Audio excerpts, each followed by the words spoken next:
What's up, man? I need y'all to turn your radios all the way up. Listen, this show is in honor of a phenomenal young man, Casey Goodson Jr. Yes, sir. You already know what it is, man. It's the raspy one, man. It's your boy, Reese. I'm sitting next to the greatest co-host on the planet, Rick Jones. Oh, Reese, man, you far too kind. Man, listen, we recognize y'all have been tapped into anybody in the world right now, but you're rocking with your boys, Rick and Reese, and you already know. We appreciate that. Reese, what's going on, man? Man, I'm super excited about today's show, man. We got a phenomenal individual, man, that's on the show today. Absolutely, thanks to me. Yeah, maybe not. Man, I'm gonna let you believe that, man. It makes you feel good. Man, when I think about this individual we got on the show, man, I think strength. Man. You know what I mean? Like, that's the word that really exactly jumps what out. I was gonna say. Because of the things that she's had to endure, the things she's had to overcome, and she's had to go through, and is still going through. Absolutely. The word that sticks out to me, man, is strength. So, man, today on the Rick and Reese show, again, I told y'all, turn your radio up for this one. All the way up. Man, we have Tamela Payne on the Rick and Reese show. She's the mother of Casey Goodson Jr., young man who was gunned down by a police officer. Yes, sir. Here in the city, Jason Meade. And so we have her here on the Rick and Reese show today. Tamela, welcome. Thank you guys for having me. Absolutely. I appreciate you. Absolutely. Man, I meant that. When I said, man, when I think about you and I look at everything that you've had to endure dating back to December 2020, man, the word that really jumps out to me, man, is strength. And so, how are you? Let me start there, man. How are you? It's been a few years now. How are you? I mean, I'm good. The word strength, and people throw that at me a lot. You're so strong. I don't know if I could be that strong, but I think what people fail to realize is not really me, you know, and I want to just magnify it a lot. Like, it's the grace that God has upon me. Mm-hmm. Because if it was just me, I wouldn't be okay. Mm-hmm. But because I'm moving in the grace that God has provided me and the strength that he provides me to get through, it's not me. So, you know, I just feel like it's the grace that God has set upon me that gets me through. Because if it was up to me, I probably would have failed by now. Absolutely. Man, I remember when I first met you, me and Pastor Mike came downtown and we prayed with the family, and I met my brother Sean Walton as well. And I just, you know, from that day to this day, to me, I see crazy growth and strength in dealing with this trial and with this, you know, situation. So, you know, I want to really go back and, you know, let our listeners know, and I want to hear from you, if you could take us back to that day when you got the news, the first time your ears have heard what happened. Well, I'm going to take y'all back to the very beginning then of that day. At the time that Casey was murdered, I worked third shift. And so Casey's job and Casey's job, my house was in between Casey's job and my mom's house, because he was staying with my mom because he had just came back from driving cross country for Walmart in California for 6 months. He was a truck driver. Oh, wow. So he had decided, I had the twins, he decided he wanted to stay home and help and just save to buy his own truck. So he got a job. So my house was like in between the job and my mom's house. And every night I had to leave him something, whether it be a plate, something. It was always something. So at 4:04 a.m. he had texted me. And I didn't see the text message until like 5 something, because I was working. Right. But I'm like, as soon as I seen his name, I'm like, oh, Lord, what did I forget? You know, because I'm thinking I forgot to leave him something that he wanted or whatever. And all it said was, I love you, with a whole bunch of emojis. And it was like, at that very moment, I said, something's about to happen to Casey. I felt it at that, because it wasn't unusual for Casey to tell, and I have the text message still, but it wasn't unusual for Casey to tell me that he loved me. But it was at 4 o'clock in the morning, and all it said was, I love you, with a whole bunch of emojis behind it. And I texted him back like, I love you too, son. But as I hit the send button, my heart dropped. And it was like, I had a nauseous feeling for a while, like 30, 45 minutes. I just couldn't shake it. Like, something about to happen to Casey. What's going on? Like, it was just a bad feeling. So talking about intuition. Yeah. Right. So then later that morning, I seen 3 black crows in a yard. And, you know, they say 3 black crows mean death. And I'm not a very superstitious person, but it just, death. I was just was feeling death. Felt it. So my 5-year-old at the time, baby D, he had a little cold, and that's when COVID had first broke out. So if they sniffled or even looked like they was about to Right. sniffle, they couldn't go to the daycare. So I had to drop baby D off at my mom's house.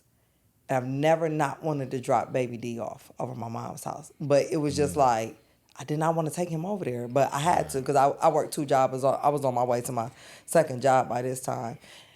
So when I pulled up over there to drop baby D off at my mom's house, there was a unmarked car sitting out there. I asked my mom who it was. She didn't know. I asked where's Casey at? She was like, I don't know. He got up and took a shower and he left. He didn't tell me where he's going because I tell everybody his business. Yeah. so I'm like, okay. So then when I was leaving back out of my mom's house, the truck was still there. And then when I turned around the corner, there was another car and then another. So I kind of seen like, okay, this is the police. But it was like they had my mom's house surrounded. So I circled back and rolled my window down like, who are you? Wow. And they told me they were the police, but there's some apartments that sit like kind of in front of my mother's house. And he told me they were looking for a gentleman in them apartments. And so I'm like, oh, okay, well, cool, have a good day, whatever. But the first thing I did was got on the phone and called Casey. Because it was just, Casey was just on my heart that day. And this was about 10:15, 10:20 a.m. And I called and said, hey, son, where you at? And he was like, I'm at the dentist, mama. I'm like, oh, okay, well, I just dropped baby D off to Grant's house because we call my mom Grant's. And the police got her house surrounded. You be careful. You know what I'm saying? Like, he's a black man who carried a gun, a legal gun. He had a CCW. So, just the intuition was there. Yeah, your mother. And so the phone hung up, and then he texted me. He said, my bad, mama, the dentist had her fingers in my mouth. And I was like, you're good. I went on to work. 2 hours later. Wow. 12:15, baby D called me screaming he called me, I didn't answer because I was at work, but he called me right back. And so it's just like something ain't right. And I kind of like froze before I answered the phone. I just felt it. Yeah. And he was screaming hysterically. I couldn't understand him. Wow. And so I hung up and I called him back, and he was just screaming, and I could not understand. I'm like, what is going on? Your heart is pounding. Yeah, because I didn't know. So I hung up on him, and my daughter, she was 18 at the time. She was also over at my mom's house. I called her, and she was hysterical. And she said, Casey just got shot as he was coming in the house. And I said, huh? She's like, somebody just shot Casey. I said, who shot him? She like, we don't know, Mom. We don't know who it is. I'm like, who shot? And I just grabbed my purse and I ran. And I was, my second job was at UGG up in Tangier, Outlet Mall. I probably did 120 down the highway. Wow. But I felt Casey leave. I knew he was dead. When I pulled up on the scene, my daughter said his eyes was open on the stretcher, but they had opened his eyes. It was a mess. Like, they wouldn't tell us what hospital they had took him to. I got into it with the officers that was out there. They were calling me out my name. I was calling them out their name. Wow. But I remember there was a chief out there, or a sergeant, or whatever he was. He was a white shirt.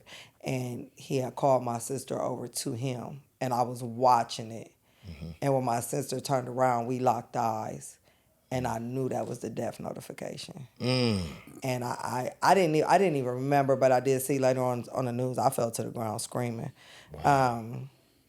But yeah, that was how I found out. But I knew that he was gone. Like when I was praying, but I just felt like God had already prepared me for this.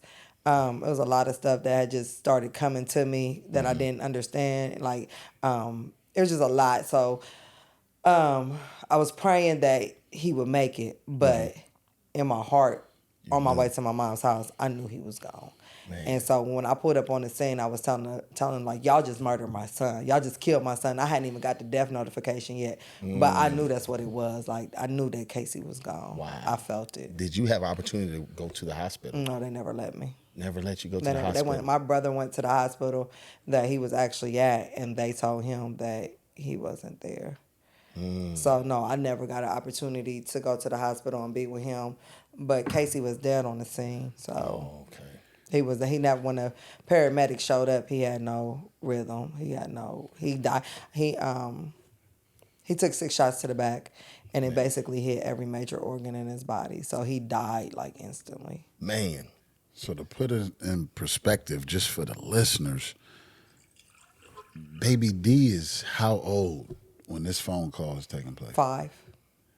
A 5-year-old is looking at his brother laying on the floor, essentially With bullet holes in passing his away, back. Well, my mom, yes. Covered in and blood. calling his mom. I mean, picking up all of this know-how. A 5-year-old who should be outside climbing trees and throwing the football and playing the video game, and he's sitting in this predicament. How has that been? How has he kind of handled that from that point to now? You know, he would, we could be riding down the street and he would bust out in tears. Like, Mom, I can still hear the glass breaking in my ears. Casey was like his best friend. Like, you would have thought that, Baby D was Casey's son. Me and Casey used to get into it all the time. Like, he's not your son. Like, he's not your son. Right. But Casey thought that was his child. Yeah. Casey didn't have no kids, but he was such a hands-on he was like the greatest big brother that you would ever meet. Like, he didn't play about his siblings. Wow. And so, you know, he would hear the glass breaking in his ears. He cried. Still to this day, he makes songs for Casey. Wow. He tells me all the time how much he misses his brother. And like over the last year or so, like in school, I see it start to come out in his behavior. And I'm like, so I just had a big meeting at the school right before school was out, because like we're dealing with a child that's dealing with real trauma. Absolutely. Don't label my son. Right. Instead of labeling him, let's help him. Right. You're not Absolutely. doing anything inside the school system to help him. We're not going to put a label on a traumatized child. He's seen his favorite person. He probably loved Casey more than he loved me. I'm not going to allow you to label him when I know that he's really dealing with a lot of trauma. Absolutely. Especially going through the trial and everything that we've had to endure over the 3. And then just seeing me and all the Right. mood changes and all the things that I go through. Yes. We're not going to do that. Yeah. So, but he's a good kid though. Like, he screams justice for Casey. He now plays AAU for the church. I try to keep him busy. That's good. I keep him, like, when he's not playing basketball, he's playing football. When he's not playing football, he's playing basketball, you know. So yeah, we keep him busy. You know, man, just recently, of course, our brother, Big Nick, he passed. And that, to me, that was my real first time really dealing with death. So I'm just looking at how I felt with that. And to know that this 5-year-old, Baby D, seen his brother. Seen it. His brain is not even fully developed yet. So, you know, yeah, let's help. Don't label. Let's help. Let's help, You know what I yeah. mean? You got to understand that. And another thing, too, it's crazy because 6 times, he got shot 6 times in his back, opening up the door to go into his house. He was stepping into the house or already in the house. He was shot 6 times in his back through the screen door. Through the door was screen. already shut screen door. behind it. It was on his back. The door was on his back. So he wasn't a threat at He all. wasn't in a threat, and none of the bullets went through the big door. So there was a screen door and a big door. He had put his key in the knob, turned it, opened the door, and had stepped into the house. We don't, it's not clear if he was all the way into the house Right. or stepping up into the house. But he was in the house. He was across the threshold, and With he a was shot sub. 6 times with subs in his hand. Subs in his hand. Yes, and his keys in the door. And the big door didn't catch a bullet. So the door was already open, and he was shot through all 6 shots went through the screen door first, and then into his back, and then he fell down on the kitchen floor. Which I also do want to mention that my 72-year-old mother, she's 75 now, but she was 72 at the time. She witnessed it as well, and she's the one that was able to tell us that the bullet holes was in his back, because she ran past everything and into the kitchen and seen Casey laying on the floor with the bullet holes in his back. Reese. So a lot of times, I'm sorry. Go ahead, go ahead. You and we shoot somebody in the back 6 times. You're gone. it's over with. You're going to get Yeah, charged. easy, and it's easy. So could you tell us how long did it take them to charge Jason Meade? Almost a year to murder. the date. So he was just free. He was free. So he murdered Casey December 4th of 2020. He was put on a paid leave of absence. He was allowed to retire on disability on July 2nd of 2021 before the indictment came down. The indictment finally made its way on December 2nd, 2 days shy of a year that he murdered Casey. The indictment came down on December 2nd of 2021, 2 counts of murder, 1 count of reckless homicide. But through that year, like you just told Reese, had it been one of us, you or I, you or Reese, Yeah. we'd have been charged the next It's day. over with. Absolutely. Yeah, it would have been instant. Right. It would have been no question about it. You shoot a man 6 times in his back as he enters his home. And I want also the listeners to know and realize that Casey was oblivious to the danger that was behind him because Casey had AirPods in his ears that was playing music. So he didn't even hear anything that was going on behind him. And they did forensic testing on his phone, and his phone played continuous music until the AirPods were taken out of his ears by the paramedics on the scene. So he, even after he was laying on the floor dead, there was music still playing in his ears. Wow. Because he had AirPods in his ears, and it didn't stop until the paramedics took it out of his ears. Wow.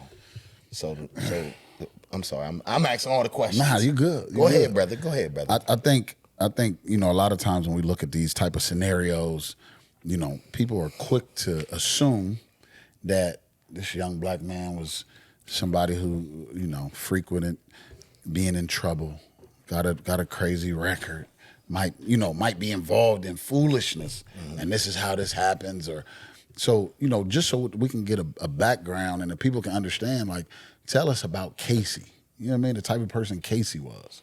Casey was a great kid, full of life, self-taught. Anything he wanted to know or learn, he did it on his own, and then he excelled greatly in it. He always worked from the time he was 12 or 13 years old. Captive Born Reptiles, y'all remember that little reptile store? First it started down Morrison, Cleveland, and it moved up to Morrison, Mays. So he would walk to work every day at the age of 13 and help Mr. Terry with the reptiles. Wow. That was his first job. He worked for Chase for 10 years. He decided he wanted to get a CDL license. He put himself through school, got a CDL license. He went out, was driving cross country, on the road with a CDL license. He always was there for me, like to support me with his siblings, help with the siblings.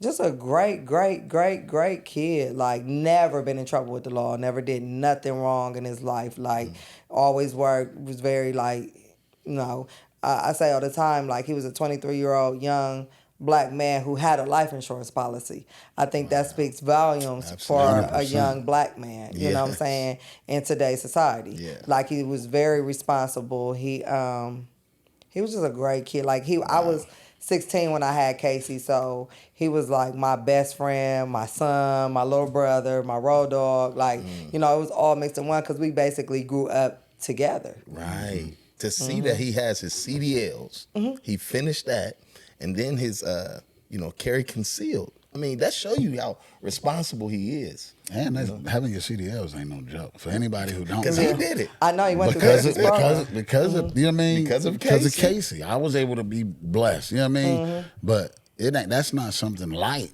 Like, you have to really be a thinker. You can't just get behind that type of vehicle with all the laws and everything that goes into it. So it's just that alone speaks volumes to just mentally where because Casey was 23 and passing, you flunked 3 times, and you 45, and he would whip that truck. I was able to get through it that way. He would be proud of me. He would be proud. Yes, he would be very proud of you. He would whip that truck, and I want to mention too. Not only did he have his CDLs, like, he wanted to drive me crazy. I didn't want him on a motorcycle. I didn't want him on a motorcycle because he's a daredevil. Okay. Like, he's not scared. Right. He has a YouTube channel of videos on his bike too. Oh, really? But he studied bikes for 2 years. Oh, I wow. watched him learn the ins and out of a bike, how to operate a bike, what everything to do with the bike. He went and got his motorcycle license. Wow. And then he went and bought a bike. And then he went and bought all the cameras, the headgear, the head cameras, and everything, and be out there doing the tricks on the bike. Right? You scared me to death. I always felt like, because right before he was murdered, I want to say maybe 6 months prior to his death, his friend died. His best friend that he used to ride bikes with crashed into the back of a truck on Cleveland Avenue. Oh, wow. And died. And Casey ran down to the scene. And so that was always my fear, is that something was going to happen to him on that bike, because he wasn't scared. Right. But he had his motorcycle license, his CDL license, his CCW license, and his driver's license. Like, anything the boy wanted to do, he made sure he was legit. Wow. And we used to tell him, because I used to be so scared of the guns, because I know what it is for a black man in America to carry a gun. And I hated it. And he used to always be like, Mom, don't worry. I'm going to show him my license. But at the end of the day, they don't care about that. They don't care about that. Right. So, and that's something that I used to always tell him, like, they don't care about you having a license. And it was crazy, because right before his passing, there was a Facebook post that he made, and I don't know what the situation was, but it was a cop, and he was like, this is the type of cop that'll shoot you before he even find out you got a CCW. Like, he had just posted that, like, right before he was murdered. Yeah. I didn't see that. Wow. I think I posted it before. Man. Yeah, he had just posted that right before he was murdered. So put us in the headspace that you were in. Obviously, it took them a while to charge Jason Meade. So you had to navigate through a lot.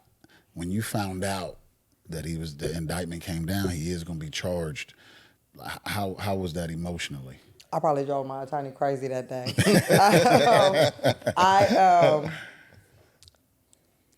Man, I just remember, I knew there was going to be something coming. They wouldn't tell me what, but I knew there was going to be an indictment. Okay. I didn't know what the charges was. Okay. And I knew that the day that they got the charges was too late for it to be filed in the courts. So we had to wait till the next morning to find out exactly what the charges were. And I just been praying like, God, we got to get him. Like, this is wrong, And so I was calling my attorney that morning. I probably called him 50 times, like, you ain't heard nothing? Ain't no indictment? What was the charges? Like, my brother Wharton, you got to pray for him. I was on him like, what is it? So I was like, you know what? I'm not even calling Sean no more. Yeah. I got on the Court of Common Pleas website. Okay. Because, as soon as something is filed, if it's municipal court, it shows up at the Franklin County Municipal Court website. And if it's common pleas, a felony, it shows up in the common pleas court. So I know this. So I'm on common pleas. And I'm just typing his name in. And like that last time I typed his name in, it popped up, and it was 2 counts of murder. And 1 count of... Man, let me tell you about something. I called my attorney screaming at the top of my lungs. He probably couldn't even understand me. Yeah. And I was just running up and down the hallway in my house, like literally running. Wow. I was so elated about those charges, because it was emotional, of course, but it was like, this is what I've been waiting for. Because and then it was more than I expected. Man. So it kind of bring God's word into full circle, like, just be patient. I will do exceedingly and abundantly more than what you think. Come on now. Just be patient. So and I told Sean that, and I told the family, like, he did more. Because at the end of the day, it's been a spiritual journey for me as well. I was involved in the church heavily. I experienced some church hurt back in July of 2016, and I left. And I was mad at God for a long time. I had quit praying. I didn't go. I actually had not stepped foot back into a church until I came to City of Grace. Since July of 2016 to December of 2020, when Casey was murdered. But I will say that the seeds that were planted in that church, where I experienced the church hurt, I never understood why God had put me in that position, because just to get hurt, I never understood it. It was like, why? Like, and I always question it, like, why would you, when I really gave my life, because I had, back then, I quit smoking, I quit listening to, I wouldn't even listen to Tupac, and that's my favorite rapper. You was locked in. I was locked. And I was in. Tupac was your favorite rapper? Yeah, that's my favorite rapper. You should have never said that. And so, and I was in church. I was a Sunday school secretary I was real involved. I was in church 3 days a week. I went to church every Friday, Wednesday, and Sunday. And so I was locked in, and then I experienced this type of hurt with the church. I was wondering why you knew so much scripture. Yeah. I see it on So, you. She said the secretary. yeah. That's a no, because we need it. yeah. So yeah, I was the Sunday school secretary for that church, and so, but the moment on the scene of Casey's murder, the seeds that God had planted in me, in that church, started coming. So it was just like I knew how to navigate already, and I knew where I had to go. Your faith. And it was like, okay, I can't run from God. I got to turn to God. You know what I'm saying? And so it's been a spiritual journey, a crazy one. But it's brought me real closer to God. It's repaired that relationship. It's restored that relationship. And then I don't really look at Casey as a victim. I look at Casey as a chosen one. I believe Casey is going to be the change. I believe that Casey has, the Lord has sacrificed Casey's life to be that change and to make a difference. Something else Casey said before he was murdered was that he was upset because he couldn't figure out what his purpose was in life. And all he knows, he wanted to be famous, and he wanted to make a change. And he's doing that. And he didn't do it in his life, but he's doing it in his afterlife. And so... Powerful. Yeah. Man. Listen, we sitting here, man. Y'all locked in. Hopefully, y'all got your radios turned all the way up, man. We're hearing a story, man, that is just unbelievable, man. She's taking us into really her space of where she was, man, when her son was slain, Casey Goodson Jr. And you're going to have to, tune in next week to hear part 2 of it, because we really just getting started. There's so much more to this case, to this trial, and really just kind of seeing how she's navigated through. So y'all have to make sure that y'all keep it locked. Keep it locked. Go to YouTube. You can go subscribe to our YouTube channel where you can watch the interview live. But make sure y'all tune in next week so y'all can hear part 2 of this interview. You already know, man. It's your boy, Rick and Reese. Lego!